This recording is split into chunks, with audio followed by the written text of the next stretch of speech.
శ్రీరాముడు చల్లా శ్రీరాముడు ఎక్కడున్నా జైకి జై రావాలి.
వస్తున్నాయి కాబట్టి అందరూ కూడా ఆ మంగళ్యాలకు నమస్కారం చేసుకోండి.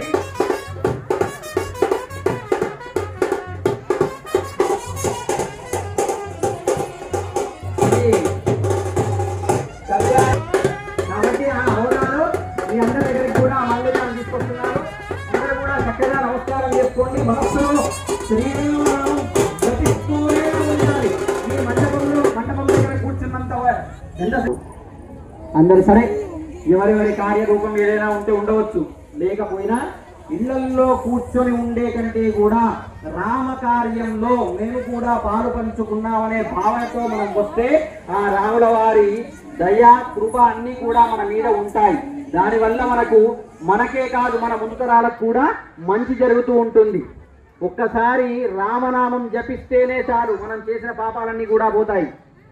అలాంటి రామ కార్యంలో పాల్గొన్నామంటే మరి ఇంకెంత పుణ్యం వస్తుందో ఒకసారి ఆలోచన చేయండి. ఉన్నానంటే మహిళాలోకం అనేది ఇప్పుడు నిద్రించినటువంటి మహిళాలోకం మేలుకొన్నది. ప్రతి కార్యక్రమంలో కూడా ప్రతి దగ్గర కూడా మేమున్నామని ముందుకు వస్తున్నారు. కాబట్టి ఒక మహిళ బయటికి వచ్చిందంటే పురుషుడు ఆటోమేటిక్గా వచ్చి రావాల్సిందే. ఆ వెనుకనే వస్తాడు పాపం, పొంగు పట్టుకుని రావాల్సిందే కదా. కాబట్టి ఆడవాళ్ళు బయటకు వచ్చారు అనుకుంటే మగవాళ్ళు వాళ్ళతో పాటు ఆ ధర్మ కార్యంలో ఖచ్చితంగా కూడా పాల్గొంటారు.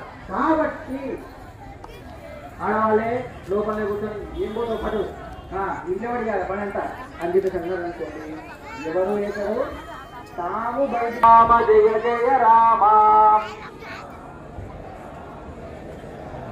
శ్రీరామ జయ రామ జయ జయ రామ రామ జయ రామ జయ జయ రామ శ్రీరామ జయ రామ జయ జయ రామ శ్రీరామ జయ రామ జయ జయ రామ శ్రీరామ జయ రామ జయ రామ శ్రీరామ జయ రామ జయ జయ రామ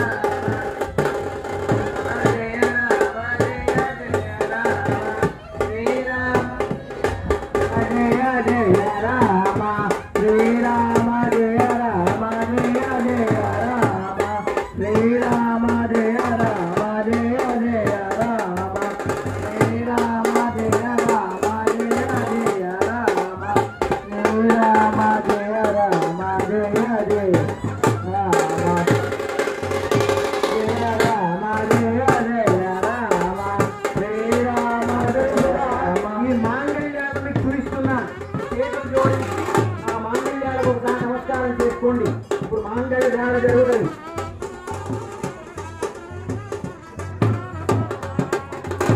ఓం హిరణ్యవర్ణాం హరిణీం సువర్ణరజతస్రజాం చంద్రాం హిరణ్మయీం లక్ష్మీం జాతవేదో మమాభవః.